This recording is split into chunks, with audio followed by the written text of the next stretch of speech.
Many times people on your planet are very afraid to really be their full selves.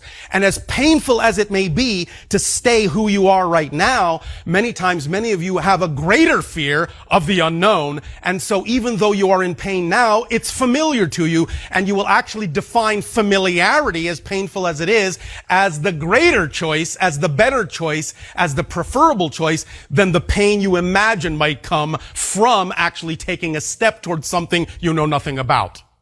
If you have attached a definition to that thing in that way, then it is no surprise that you would keep choosing something you say you don't prefer. You have to find out if you have such a definition, which you probably do. And you have to find out what it is, because only by identifying it, only by bringing it from the subconscious into the conscious through identifying it, can you then deal with it, because you can't change what you are not willing to own. So once you identify it, you will see that it is a belief, as you say, that doesn't really belong to you.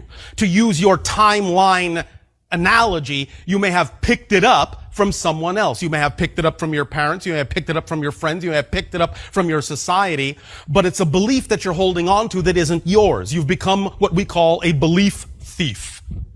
You have stolen someone else's belief. And you have been taught to believe it's yours, but it's not. If you don't want to be a thief, let it go. Give it back. Don't hold on to it. It has nothing to do with who you prefer to be, does it?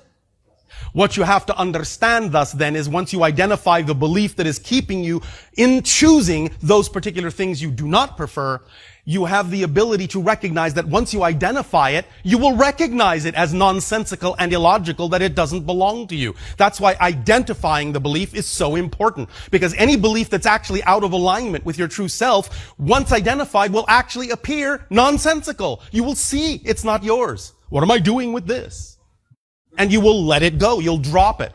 And thus then your imagination and your creativity will supply a new idea, a new belief, a new definition that is representative of who you prefer to be. And if you understand that this is simply physics we're talking about, simply energy we're talking about here, then once you have, in a sense, allowed yourself to receive the conception from the higher mind of a new belief, a new idea, and you allow yourself to let it be all right to implant it in your personality structure, then you will allow yourself to be more in harmony with the higher mind, and you will recognize, at least on that front, there is nothing left to fear until the next time you find another negative belief that you can then deal with in the same way.